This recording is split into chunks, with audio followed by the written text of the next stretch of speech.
Hello guys, welcome back to my YouTube channel export import documentation and custom. आज का video का जो topic है बहुत ही खास, बहुत ही शानदार होने वाला है, क्योंकि इस वीडियो को देखने के बाद आपको कस्टम ड्यूटी से रिलेटेड कोई भी वीडियो यूट्यूब पे देखने की जरूरत नहीं है, क्योंकि इस वीडियो में मैं सारी चीज़ें मैंने कवर कर ली। बेसिकली मैं आपको बताऊँ तो आप घर बैठे जो है मिनटों में अपने लैपटॉप के थ्रू कस्टम ड्यूटी की पेमेंट आप यहाँ पे कर पाओगे। कस्टम ड्यूटी पेमेंट करने के बाद बात आती है कि आप किस तरीके से यहाँ पे चेक करेंगे कि आपके जो कस्टम ड्यूटी का जो स्टेटस है वो कौन से स्टेज पे है, कौन से फेज़ में है, किस तरीके से आपको चेक करना है। बेसिकली मैं दो तरीके यहाँ पे आपको बताऊंगा अपने कस्टम ड्यूटी के स्टेटस को चेक करने का। पहला तरीका और दूसरा तरीका, उससे भी गजब की बात यह है कि मैं यहाँ पे आपको खुद लाइव करके दिखाऊंगा। नए व्यूअर्स हैं जो मेरे यूट्यूब चैनल को देख रहे हैं, उनसे रिक्वेस्ट है कि पूरी वीडियो को देखें, क्योंकि जो मेरे दोस्त हैं जो मेरे चैनल पर जुड़ चुके हैं उनको पता है कि मैं किस तरीके कंटेंट अपने चैनल पर डालता हूं। तो इसलिए आपसे गुजारिश है आप शुरू से लेके एंड तक पूरी वीडियो को देखें।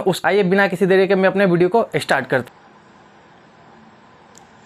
अभी हम क्या करेंगे, गूगल पे आ जाएंगे। गूगल पे आने के बाद हम आइस गेट लिखेंगे। आइस गेट पे लिखते ही हम यहाँ पे सर्विसेज पे आ जाएंगे। उसके बाद ई पेमेंट पे आ जाएंगे। ई पेमेंट पे आने के बाद कस्टम ड्यूटी की पेमेंट पे चले जाएंगे। उसके बाद क्या है, आपकी यहाँ पे वेबसाइट खुल जाएगी। यहाँ पे देखिए ई गेट आईसी गेट ई पेमेंट लिखा हुआ है। तो यहाँ पे मैं पूरी डिटेल डाल दूँगा, ठीक है। Duty type ACES custom duty, document type BE। जो मेरा लोकेशन है वो है सोनीपत का, तो मैं यहाँ पे सोनीपत डाल दूँगा। आइडेंटिफिकेशन नंबर में आ जाएगा आपका IC कोड, यानी इंपोर्ट एक्सपोर्ट कोड आ जाएगा। यहाँ पे देखिए पूछ रहा है कि do you have a ICEGATE ID। तो मैं यहाँ पे जो है पैन कार्ड के थ्रू पेमेंट करूँगा। इसमें क्या है, आपको आइस गेट पे किसी भी तरह की रजिस्ट्रेशन करवाने की ज़रूरत नहीं है। तो आपको यहाँ पे जो डायरेक्टर, पार्टनर या जो भी हैं उनका पैन कार्ड नंबर डाल देना है। पैन कार्ड नंबर डालने के बाद फुल नेम डाल देना है, ठीक है। उसके बाद डेट ऑफ बर्थ डाल देना है। डेट ऑफ बर्थ डालने के बाद यहाँ पे कैप्चर फिल कर देना है। कैप्चर फिल करने के बाद क्या होगा, यहाँ पे आपको वेरीफाई एंड प्रोसीड पे कर देना है। जब आप वेरीफाई एंड प्रोसीड पे कर देंगे तो उसके बाद क्या, आपका लिस्ट ऑफ चालान यहाँ पे आ जाएगी आपके IC के अगेंस्ट में, आपके उस प्रॉपर लोकेशन के अगेंस्ट में। यानी आपकी 2-3 सी पोर्ट पे यदि आप काम कर रहे हो तो 2-3 सी पोर्ट पे यदि आप काम कर रहे हो, जैसे सोनीपत हो गया या दादरी हो गया या 2-3 लोकेशनों पे आप काम कर रहे हो, तो सबका अलग अलग होगा। तो मेरा यहाँ ICD सोनीपत पे ही मैं काम कर रहा हूँ, ठीक है। तो उसी की वजह से यहाँ पे सोनीपत पे 2 ही शिपमेंट आई हैं, तो 2 कंटेनर की शिपमेंट मैंने अभी यहाँ पे फाइल कर दी। तो मैं क्या करूँगा, यहाँ पे मुझे एक की पेमेंट यहाँ पे करनी है। तो बेसिकली मैं एक चालान यहाँ पे सेलेक्ट कर लूँगा। नीचे का 9,58,764 रुपये का जो था वो चालान मैंने सेलेक्ट कर लिया। चालान सेलेक्ट करने के बाद लिस्ट ऑफ सेलेक्टेड चालान, जो भी मैंने चालान सेलेक्ट किए हैं वो चालान यहाँ पे आ जाएगा। मैं वेरीफाई कर लूँगा कि मेरा जो बिल ऑफ एंट्री है वो यही है, अमाउंट प्रॉपर यहीं आ रहा है। उसके बाद मैं क्या करूँगा, पे नाउ पे क्लिक कर दूँगा। जैसे ही मैं पे नाउ पे क्लिक करूँगा, यहाँ पे क्या है, पेमेंट ऑप्शन 3 तरीके के ऑप्शन है। यहाँ पे 3 तरीके के ऑप्शन है। उसमें क्या है, NEFT, RTGS, नेट बैंकिंग। क्या है, नेट बैंकिंग से भी अभी पेमेंट करने पे पुर्जी नहीं हो रही, तो मैं यहाँ पे आपको RTGS के थ्रू करके दिखाऊंगा। RTGS पे क्लिक किया, उसके बाद मैंने यहाँ पे फॉर्म को जनरेट कर लिया। जनरेट करते ही मैंडेट फॉर्म डिटेल आ गई। यहाँ पे अकाउंट नंबर आ गया, अकाउंट नेम आ गया, वर्चुअल IFSC कोड आ गया, चालान, एक्सपायरी डेट, टोटल अमाउंट, ठीक है। बेसिकली ये जो मैंने अभी इमेंडेड चालान जो मैंने अभी जनरेट किया, बेसिकली क्या है, 1 दिन के लिए होता है। यदि आप दिन में कभी भी आप चालान जनरेट करेंगे तो रात के 12 बजे तक वैलिड होता है। इसी दरमियान, इसी बीच में टाइम पे आपको क्या है, ड्यूटी की पेमेंट करनी होगी। अदरवाइज़ आप ड्यूटी की पेमेंट नहीं करेंगे तो ये चालान एक्सपायर हो जाएगा, ठीक है। ये था टोटल। यहाँ पे क्या है, अब मैं प्रिंट कर लूँगा। प्रिंट करने के बाद मैं इसको अपने लोकल, जैसे मैं लोकल वायर को पेमेंट करता हूँ तो उसी तरीके से मैं अकाउंट नंबर सेलेक्ट कर लूँगा।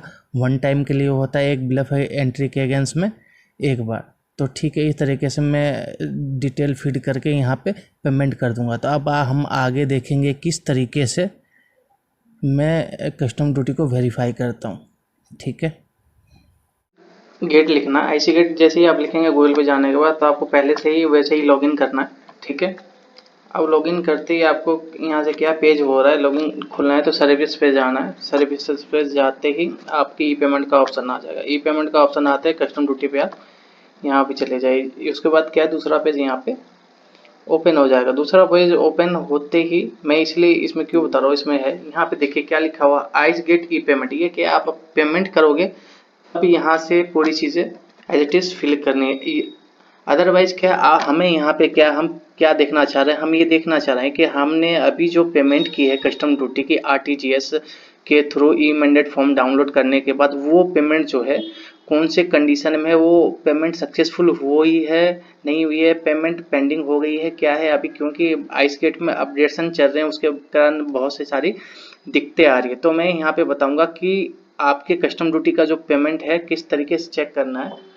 बेसिकली जो है कस्टम ड्यूटी की पेमेंट का स्टेटस हमें जानना है, तो इंक्वायरी पे हम चले जाएंगे। इंक्वायरी पे जाने के बाद क्या करना है आपको, इंक्वायरी पे आ जाएंगे, उसी तरीके से पूरी चीज़ें अब यहाँ को आपको फुलफिल कर देनी है। ठीक है, यहाँ पे duty type ICES custom duty आ जाएगा, डॉक्यूमेंट टाइप बी आ जाएगा, लोकेशन मेरा यहाँ पे सोनीपत है तो मैं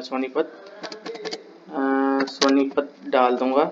सोनीपत डालने के बाद यहाँ पे क्या है, आपको आइडेंटिफिकेशन नंबर, आपको अपनी IC कोड डालनी, यानी इंपोर्ट एक्सपोर्ट कोड डाल देना आपको यहाँ पे। ठीक है, आपको इंपोर्ट एक्सपोर्ट कोड डाल देना है। इंपोर्ट एक्सपोर्ट कोड डालने के बाद आपको यहाँ पे कर देना कैप्चर फिल कर देना है, जो यहाँ पे कैप्चर है। ठीक है,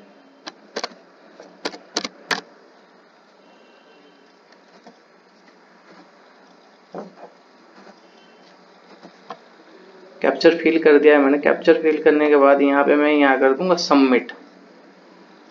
ये देखिए पेज खुल रहा है, यहाँ पे क्या आप सबमिट कर दिया है, तो आप यहाँ पे देखिए आपका ये जो पहले वाला है, ठीक है, ये तो आपके IC के अगेंस्ट में कौन से लोकेशन पे कितने चलान पेंडिंग है, तो यहाँ पे आपका ये 2 चलान, मेरे क्या एक्चुअली ये वाला चलान जो है मैंने यहाँ पे 958,764 जो है ये मैंने अभी यहाँ पे पेमेंट कर दिया है। ठीक है, ये चलान जो अभी पेंडिंग है, बट अभी क्या है आइस गेट ने अभी उसको हटाया नहीं है, यानी अपनी साइड से उसको क्लियर नहीं किया है। उसके बाद यह मेरा दूसरा चलान है, नीचे वाला जो चलान है यहाँ पे मैं आपको बताऊंगा, ये जो पेमेंट लिखा हुआ है, पेमेंट स्टेटस यहाँ पे क्या सक्सेसफुल लिखा हुआ है, ये बैंक RBI स्टेटस क्या है मैं आपको बताता हूँ। पेमेंट डेट आज मैंने यहाँ पे जो है 12 तारीख यानी 12 अप्रैल 2023 को 12:51 पे यानी 12:51 पे मैंने पेमेंट कर दी यहाँ पे। ठीक है, ये क्या है मेरी ड्यूटी का अमाउंट, यहाँ पे क्या है ये मेरा ड्यूटी का अमाउंट आ गया। ये जो डेट है पेमेंट वाली, ये बेसिकली क्या है, मैंने जो ई मैंडेट फॉर्म जो मैंने डाउनलोड किया वो किया था मैंने 12:38 पे यानी 12:38 पे मैंने वो ई मैंडेट फॉर्म डाउनलोड किया था। ई मैंडेट फॉर्म डाउनलोड करने के बाद वही चीज़ यहाँ पे ये लिखा हुआ है बैंक RBI स्टेटस, यानी ई मैंडेट फॉर्म जो मैंने डाउनलोड किया वो क्या सक्सेसफुली डाउनलोड हो गया, उसमें कोई भी एरर नहीं आया, कुछ भी उसमें दिक्कत नहीं हुई है।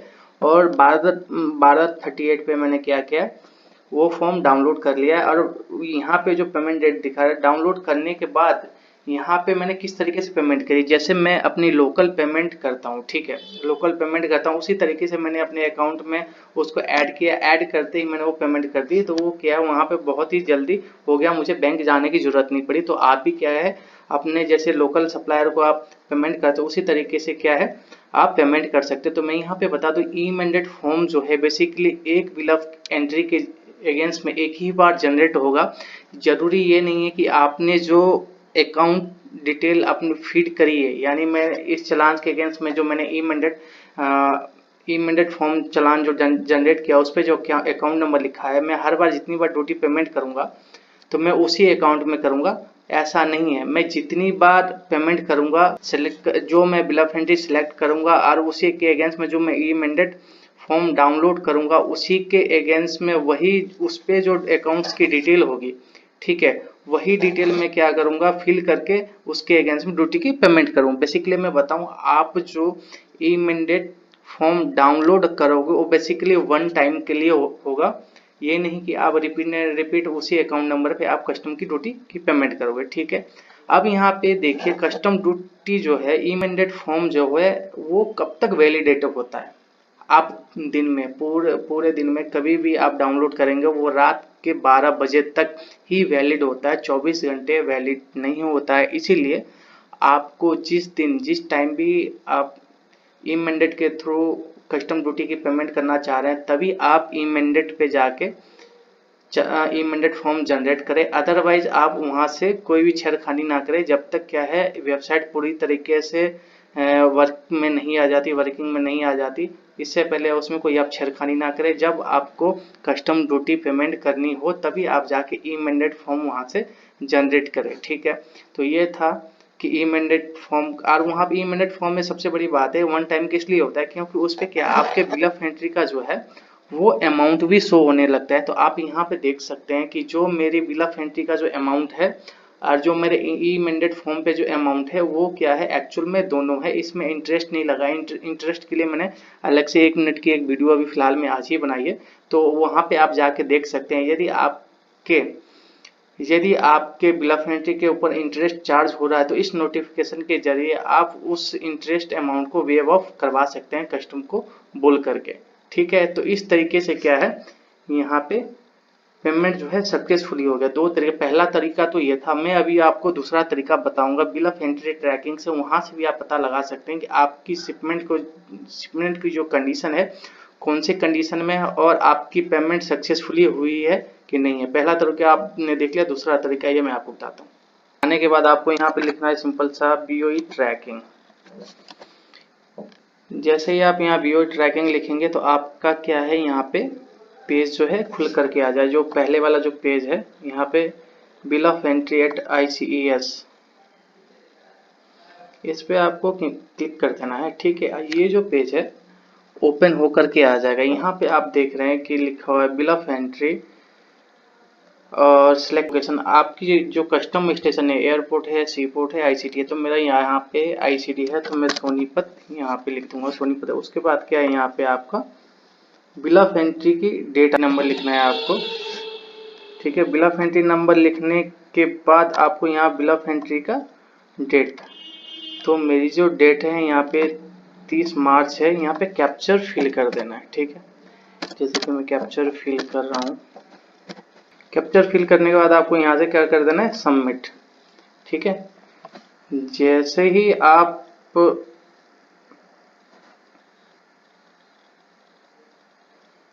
यहाँ पे कर देना सबमिट। जैसे ही आप सबमिट करेंगे तो आपके पास इस तरीके की डिटेल खुल के आ जाएगी। तो आपको क्या करना है, कहीं ये सारे ऑप्शन लिखे BE details, current status, payment detail, other agency amendment, तो आपका करंट स्टेटस पे जाना है। ठीक है, यहाँ पे मैंने क्लिक कर दिया करंट स्टेटस। आप यहाँ पे आप देखो कि आपका जो पेमेंट है वो हुआ है कि नहीं। तो ये जो है पेमेंट डेट, ये जो बेसिकली ये जो है यहाँ पे पेमेंट डेट। ठीक है, तो पेमेंट डेट जो है आपका यहाँ पे खुल करके आ जाएगा। पेमेंट डेट आपकी क्या है, शिपमेंट की पेमेंट डेट क्या है, तो 12 तारीख यानी 12/4 को आपने पेमेंट करी। यहाँ पे ये आ गया है। ठीक है, 12:51 पे मैंने पेमेंट किया है तो 0.51 आ रहा है। ठीक है, तो यहाँ पे ये आ जाएगा। OC डेट भी सेम डेट में पहले क्या था, OC का जो था जब कस्टम ऑफिसर इंटरनल डन करते थे तब जाके OC आता था। लेकिन अब क्या है यहाँ पे आप देखिए मैंने जो पेमेंट करी है यहाँ पे 12:37 या 38 मिनट पेमेंट करी है। पेमेंट करते ही उसके 2-4 मिनट के अंदर ही यहाँ पे OC डन हो चुका है। ठीक है, तो यानी OC की टाइमिंग और पेमेंट की टाइमिंग जो है मोस्टली यहाँ पे सेम है। तो सेम होने की वजह से क्या है यहाँ से आपको पता चल जाएगा कि आपका जो पेमेंट है सक्सेसफुली हो गया। दूसरा तरीका जो था ये था।